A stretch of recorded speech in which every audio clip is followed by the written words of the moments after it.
ठराव दाखल करण्यासाठी आज शिवसेनेच्या वतीनं या ठिकाणी सर्व ठरावधारकांना निमंत्रित केले आणि आपण बघत असाल ज्या पद्धतीनं उत्साहानं या ठिकाणी संपूर्ण जिल्ह्यातून ठरावधारक आलेले आहेत. व्यासपीठावरचे सर्व प्रमुख नेते असतील किंवा सर्व ठरावधारक असतील, या सगळ्यांच्या माध्यमातून गोकुळच्या निवडणुकीमध्ये शिवसेनेच्या वतीने एक मजबूत संघटन करून आम्ही सगळेजण या निवडणुकीला सामोरं जाऊया.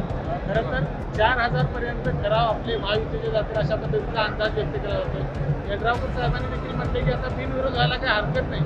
नाही, यड्रावकर साहेबांची भूमिका जी आहे किंवा भूमिका म्हणण्यापेक्षा त्यांचं जे भाषण होतं त्याचा जर संदर्भ लक्षात घेतला तर एका बाजूला राष्ट्रवादी काँग्रेस पक्ष, दुसऱ्या बाजूला शिवसेना, तिसऱ्या बाजूला भारतीय जनता पक्ष आणि त्याच्यानंतर परत जनसुराज्य पक्ष, या चारही पक्षांकडे अतिशय चांगल्या पद्धतीने ठराव गोळा होत आहे आणि एकूण चित्र बघितल्यानंतर निश्चितपणे 4,000पर्यंत तरी आपण पोहोचू, म्हणजे निवडणूक एकतर्फी होईल अशा पद्धतीचं चित्र आजच्या घडीला महायुतीसाठी आहे. आपण बघितलं असेल सातत्यानं आपण सगळेजण मला प्रत्येक वेळा ज्या वेळा विचारलंय या गोकुळच्या निवडणुकीमध्ये असेल त्यावेळेला मी पहिल्यापासून जे सांगत आलो होतो की गोकुळची निवडणूक ही महायुतीतून आम्ही लढणार आहोत आणि महायुतीतून पुढे जाणार. आताच्या घडीला बिनविरोध हा विषय नाही, महायुतीतून लढणं आणि ते जिंकणं हे आमच्यासाठी उद्देश आहे. त्यातला पहिला पार्ट सुरू झाला आहे. मला असं वाटतं की त्याच्यापेक्षा पुढच्या पार्टवर आज पूर्ण अपेक्षित नाही, अजूनही निवडणूक खूप पुढं आहे. आम्हाला ठराव दाखल करायचे आहे, बऱ्यापैकी प्रत्येक पक्षाचं संघटन त्यांच्या पद्धतीने मजबूत करायचं, ते आम्हाला सगळ्यांना करू द्या. एवढे मोठे ठराव तुमच्याकडे आता असणार आहे, काय विश्वास वाटतो?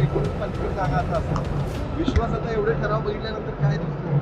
नाही, आता मगाशी आदरणीय नरके साहेबांनी किंवा आबाजींनी ज्या पद्धतीनं शक्ती प्रदर्शन करून इथं सुद्धा आले त्याच्यावरनं आपल्या सगळ्यांच्या लक्षात आलं असेल की एकतर्फी सुद्धा अनेक तालुके आपल्या सगळ्यांच्या समोर येत आहेत. त्यामुळे साहजिकच कार्यकर्त्यांच्या अपेक्षा असणार, नेतृत्वाच्या जबाबदाऱ्या असणार, एकूण महायुतीतले जे काही घटक चार असतील त्या सगळ्यांमध्ये सुद्धा आमच्या पक्षातल्या प्रत्येक माणसाला अधिकाधिक सगळ्या जागा मिळाव्यात यासाठी आमच्या सगळ्यांचा प्रयत्न असणार आहे. बंटी साहेबांनी बिनविरोधचा प्रस्ताव अमान्य केला त्यामध्ये आम्ही पण निवडणूक लढवणारच आहे, त्यामुळे विरोधकांचं आव्हान वाढलेलं आहे. नाही, आजच्या घडीला निवडणुकीतलं आव्हान याच्यापेक्षा सुद्धा ठराव गोळा करणे हाच सगळ्यांचा प्राधान्यक्रम. मग ते पलीकडच्या बाजूला बंटी पाटील साहेब असतील आणि आम्ही सगळेजण असतो.